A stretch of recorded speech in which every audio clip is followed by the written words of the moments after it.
Sorry about that, false alarm. Hi, everyone. Thank you so much for coming this evening. My name's Nicole. I work at the History Center, and I just have a couple announcements about upcoming programs before we get started.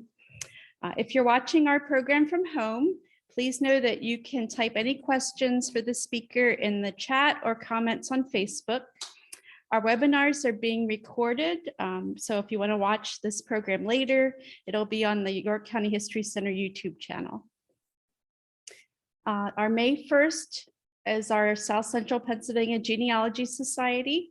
Our speaker is Tyler Stump from the State Archives, and he's speaking on PA State Mental Hospitals History and Records. Friday, May 6th is our Give Local York fundraising day. All around York, different organizations are raising money. We'll have activities here at our Agricultural and Industrial Museum and in the evening at our Colonial site. So please check that out. And we do not have a second Saturday program, but our York Civil War Roundtable is May 19th. Our speaker is Jerry Jones, and he'll be speaking on the geology of the Gettysburg Campaign. And our next Allvets program is May 25th. Our speaker is Phil Matt. He served in the Army in the 33rd Armored Division, 1963 to 66. So please come and support him. And now I'd like to welcome Bob Glatfelter, who will speak about his experiences in the Air Force in Okinawa. Thank you.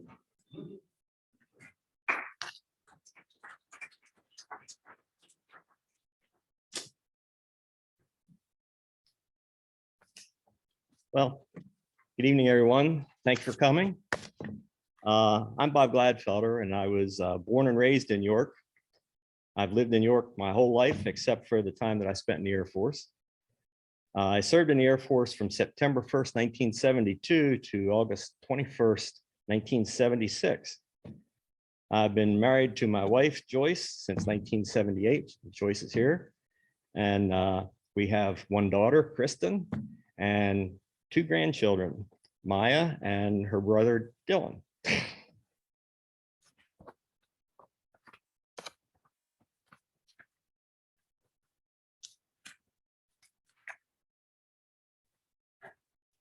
I'll start out with something here that when I was 6 years old, my half brother came home on leave from the Navy, and he was serving in New London, Connecticut at the time. When it was time for him to return to New London, my dad and I rode to Connecticut with him. And while we were in New London, we were able to watch the launch of the USS George Washington. It was a nuclear-powered submarine that they launched at New London. And I'll talk more about that when I get to the end. But after graduating from West York High School in 1970, I intended to join the Air Force, but my dad convinced me that I should get a job instead. In those days, the draft was still active, and my birth date got me a draft number of 87. And the Selective Service soon sent me an invitation to report for pre-induction physical. Since I was about to be drafted, I convinced my dad that I should probably enlist in what I wanted to do. And I left for basic training at Lackland Air Force Base on September 1st, 1972. I was assigned to the 3727th Basic Military Training Squadron, Flight 1084. At the time, they guaranteed me electronics.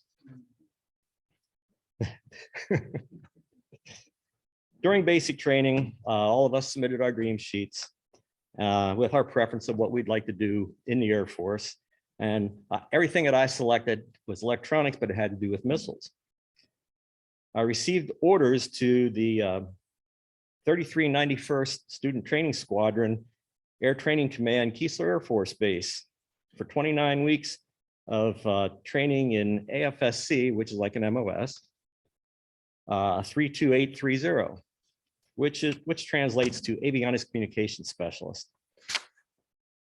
Avionics means that I'll be working on aircraft electronic systems. In other words, aircraft radio and interphone repairman.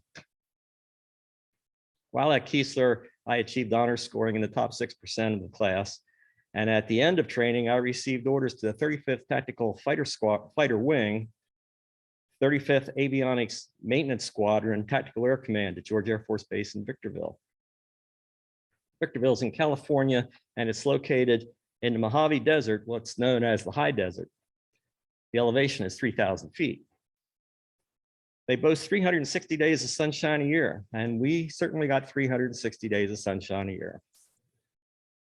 I reported to George Air Force Base in June 1973, and I was proud to wear the uniform. I was proud to be in the Air Force and be in the military. But because of the public opposition to the Vietnam War and the West Coast experienced the worst of the anti-war protests, we were told not to wear our uniforms off base. If we lived on base, go back to your barracks, change out of your uniform and put on civilian clothes before you go downtown. If you lived off base, go directly home, change clothes into civilian clothes before you go anywhere. Do not fly commercially in uniform. It was a sad time for those of us in uniform. It took many years after my discharge for me to proudly call myself a vet. Temperatures in the high desert often reached 100+ degrees in the summertime. The sun on the concrete flight line often hurt your eyes. The edges or the sills of the cockpit were painted flat black to prevent reflection of light when they're airborne. And when you go to get in the cockpit, they were extremely hot.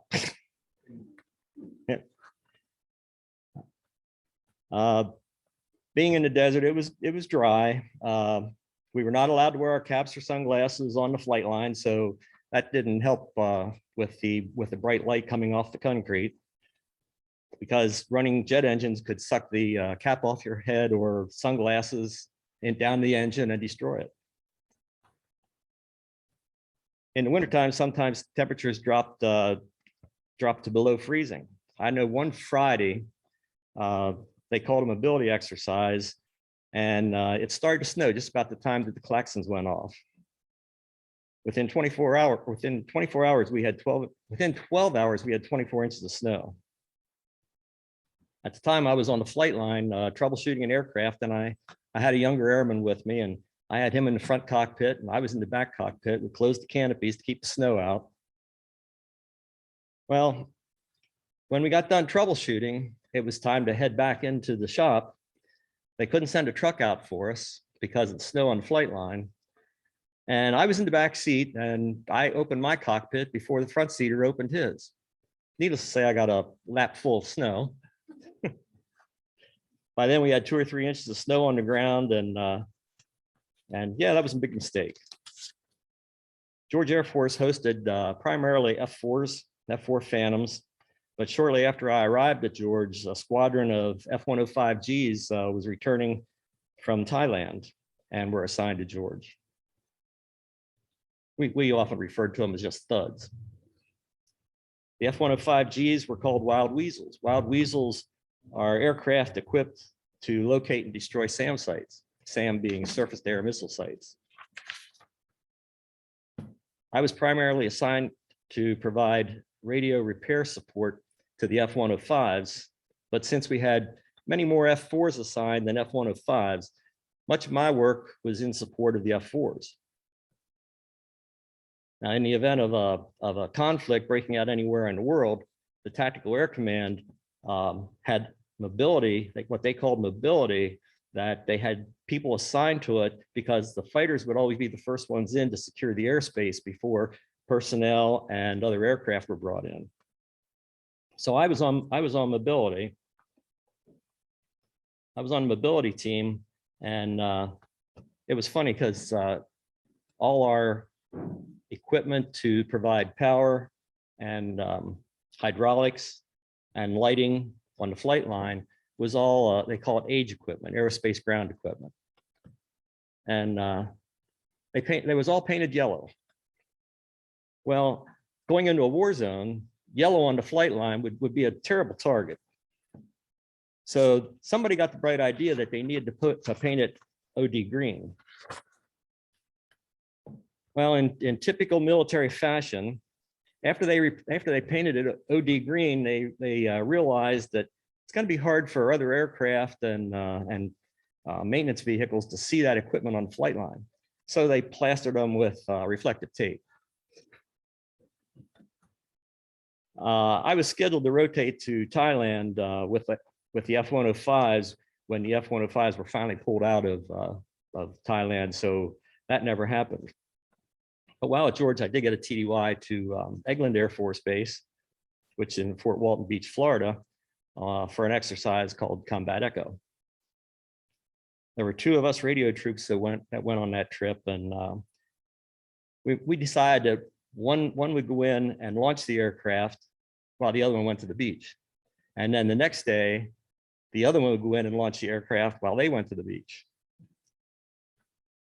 After 2 weeks at the beach, why, we flew back to George Air Force Base.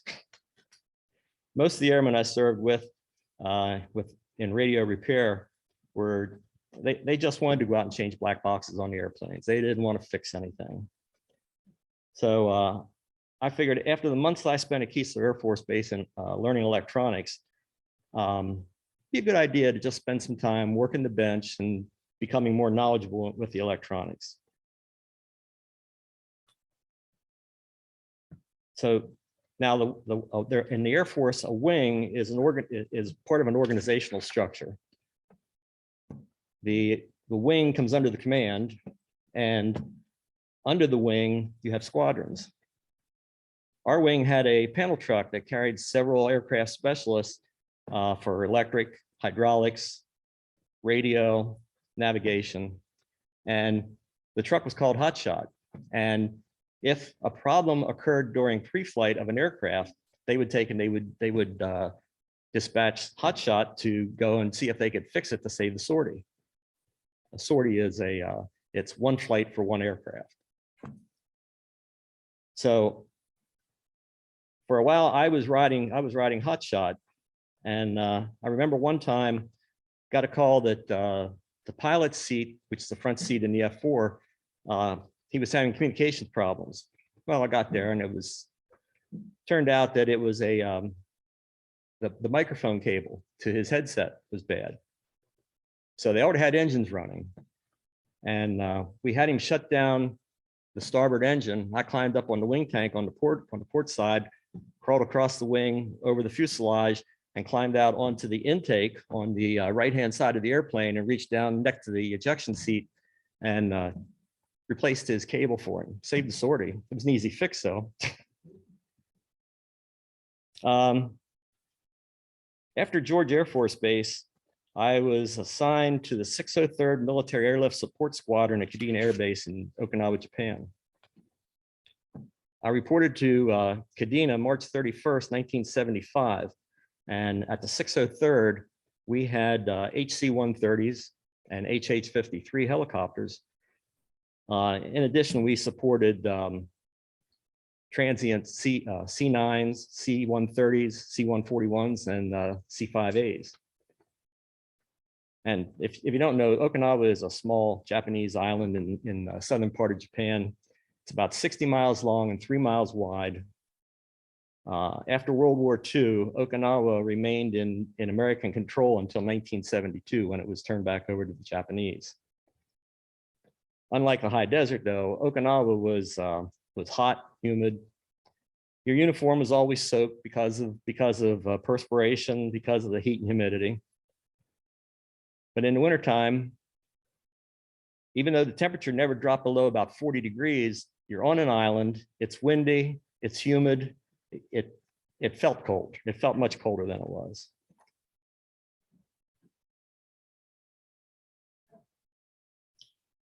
Now, you know, in York County, when we get a lot of rain, you know how the earthworms come out and they crawl across the sidewalk, and you always try not to step on them?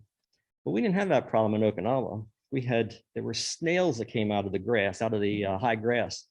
And the snails varied in size. They'd crawl across the sidewalks, and they varied in size from about the size of a softball to the size of a baseball. And there were hundreds of them.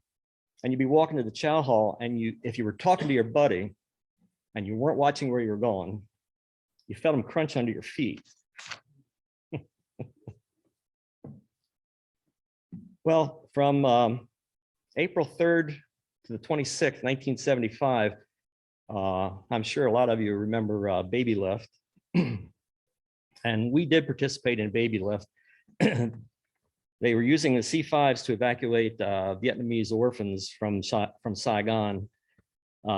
These orphans were transported to Clark Air Base in the Philippines and to US territory of Guam. The C-5s were then flown to Kadena, where we serviced the aircraft, refueled them, rested the crews, and returned them to Saigon. And I know you remember one of the C-5s was leaving Saigon as part of the operation, crashed in a rice paddy near Tan Son Nhut Air Base. After the crash, the Air Force grounded all C-5s. In Okinawa, we had hard stands where they park an aircraft for 3 C-5s. And at the time of the crash, we had 3 of them on the ground and we had 3 inbound. So the remaining C-5s, when they were grounded, we ended up parking them over with the KC-135s on the SAC side of the base. It eventually was discovered that the locks failed on the pressure door, and they sealed the rear doors. But on a C-5, there is a visor door on the front, and there are cargo doors on the back, so you can actually drive through a C-5.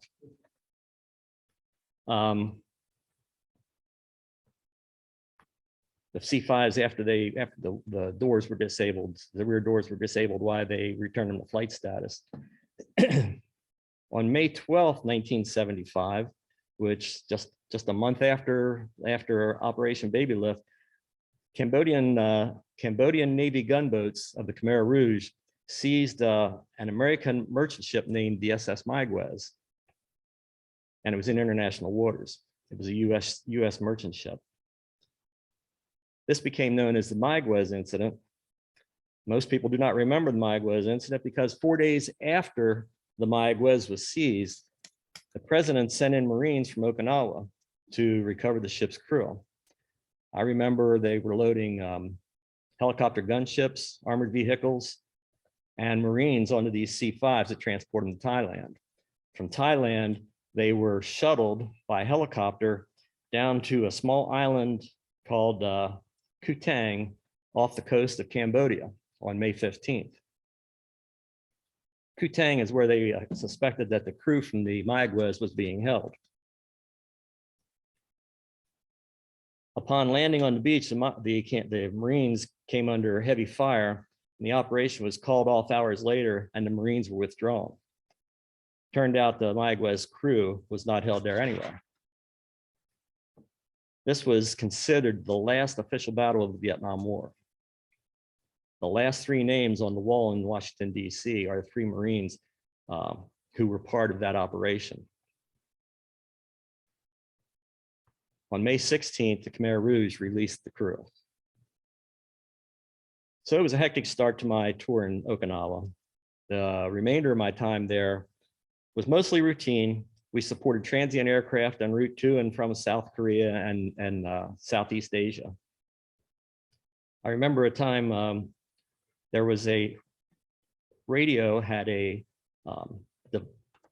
airfoil on top of the T-tail of a C-5. The T-tail on a C-5 is 6 stories up. And we had an aircraft come in, it has a voice and telemetry recorder in that airfoil. It's called a C-dipper. The recorder had failed, and we had to go up and change it. Well, there is a ladder up through the tail of a C-5 where you open a hatch on top of the T-tail, and you could climb out and actually get to that. And you put on a harness and you fast it into the top of the T-tail so that if you do fall, you don't fall far. So I went up and I replaced the recorder, and I don't know how many people you're going to find that have actually been to the top of the T-tail on a C-5. We also had HC-130s assigned. HC-130s are used for air sea rescue. And our HC-130s, they were equipped for in-flight refueling of the HH-53 helicopters, but they also had a huge radome on the very top of the aircraft. That radome was used to track radio signals from returning spacecraft during the Apollo program. And whenever there was a space shot, whenever there was an Apollo flight, we went out and we bore sighted those so that they could actually determine the direction of the aircraft or to the spacecraft. The radome is actually, it's not metal because the radio signals won't penetrate the metal skin of the aircraft. So it's just a covering over the antenna. Let's see. One day when a friend of mine, him and I, we used to go out and we played golf about 2 days a week. And we were on the number 3 green at Kadena. And we were playing golf. And there was a couple SR-71s that were assigned to Kadena. And one of the SR-71 Blackbirds was coming in for a landing because we were right off the approach end of the runway.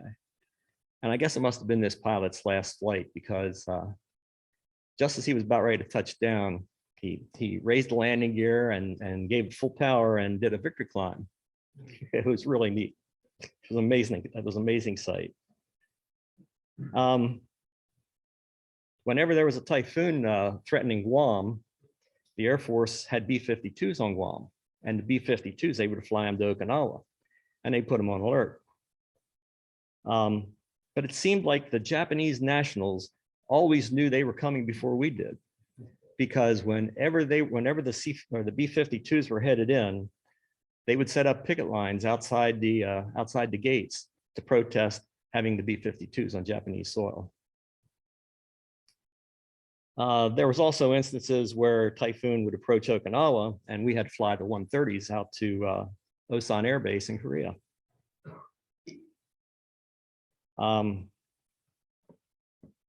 If you stayed on the island, if you didn't fly out with the 130s, which most people didn't, it was only a small contingent that went along.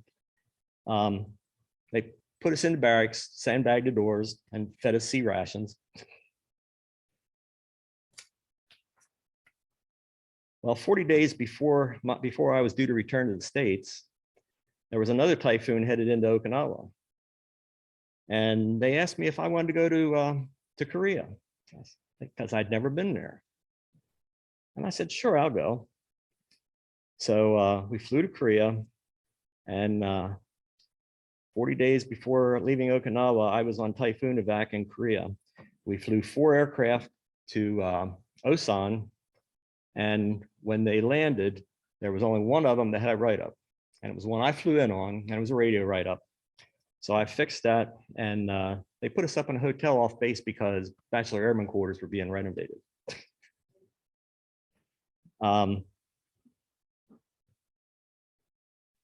4 days later, I got a call. They said they'd call us if there was a write-up, if we had a problem with any of the aircraft that were flying. 4 days later, I got a call to come back to the base because we were ready to go back to Okinawa. But while there was some guys that had been to Okinawa or into Korea before. They all brought bedspreads back, handmade bedspreads from Korea.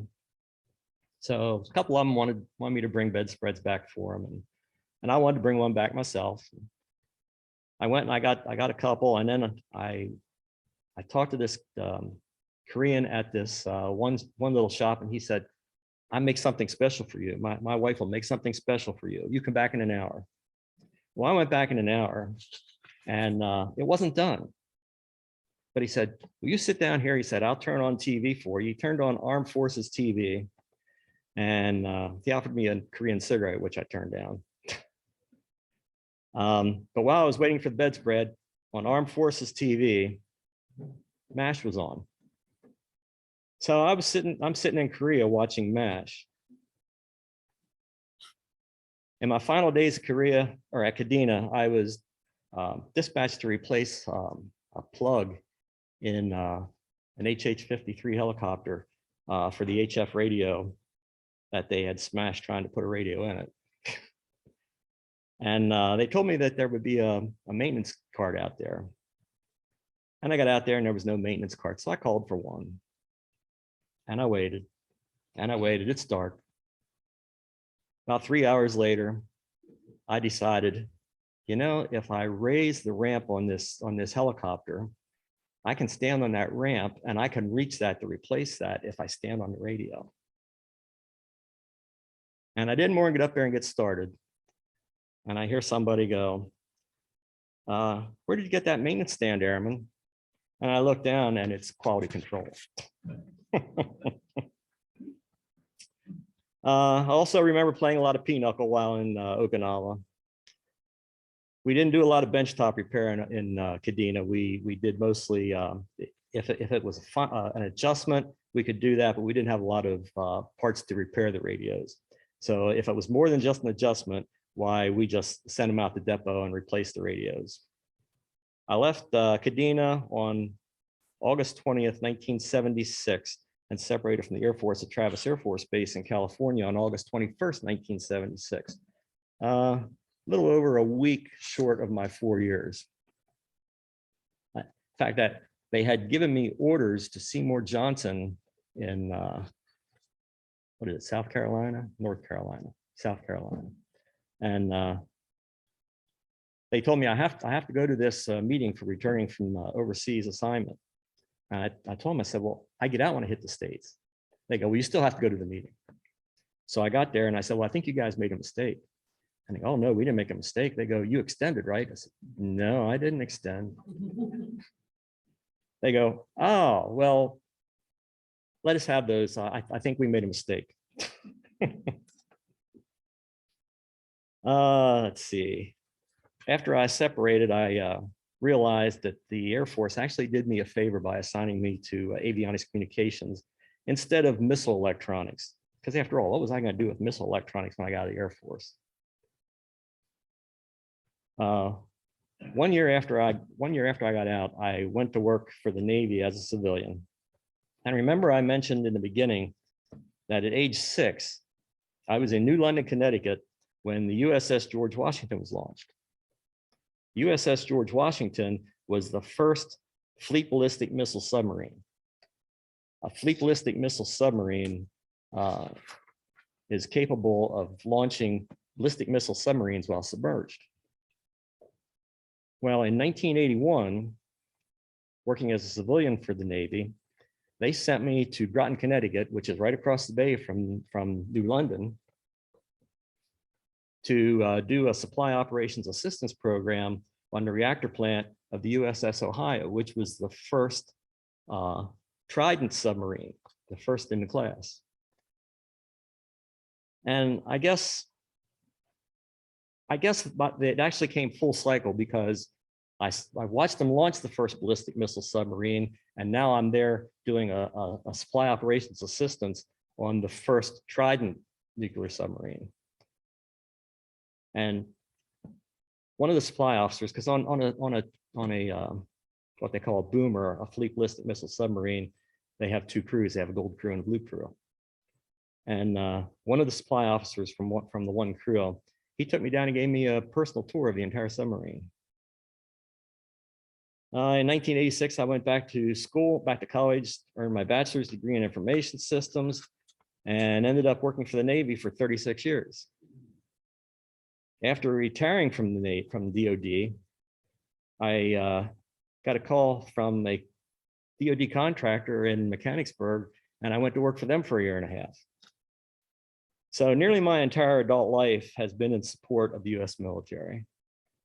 I look back fondly on my Air Force experience, although it took many years to admit it because of the treatment the Vietnam veterans received after returning home.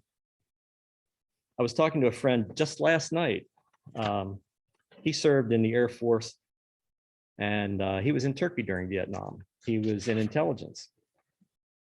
And I was mentioning to him that of all the people I know that were in the Air Force, very seldom do you run into somebody who actually worked on the airplanes. And he told me, he said, well, you were in the real Air Force. But that's not entirely true. Without every one of us who serve, the mission would not succeed. It requires everyone, no matter what they do, to support those that actually are at the tip of the spear. Any questions? I apologize. We are commanded not to proceed.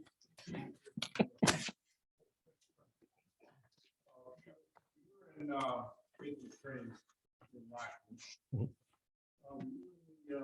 Still in the 40-minute barracks, or were you We were in the new 2-room suites with the air conditioning and the exercise areas were underneath the barracks, and yeah.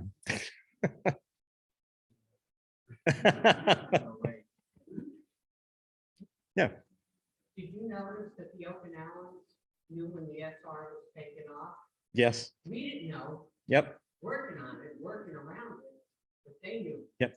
And if you were out on the flight line and you looked toward, I guess it was the South China Sea that was off the coast there, there was always a trawler sitting out there watching them.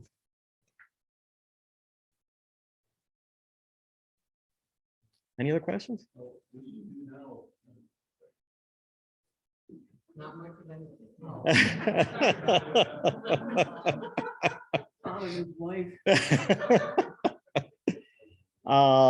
I volunteer with Vietnam Veterans of America. I volunteer with the Elks Veteran Service Committee.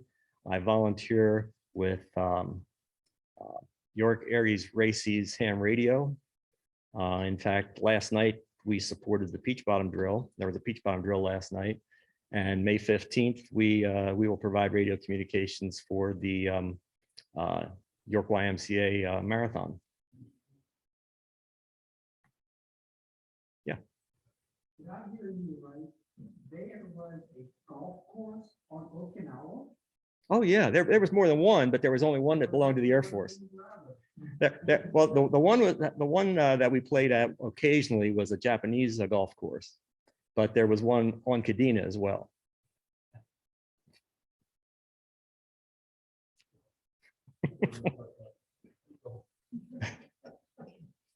That was a beautiful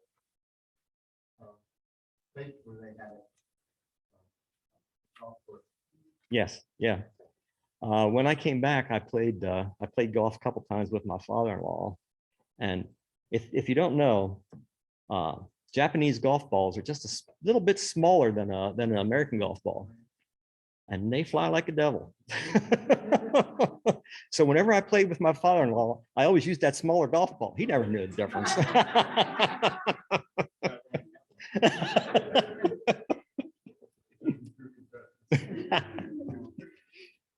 Well, thank you all for coming. I appreciate you being here.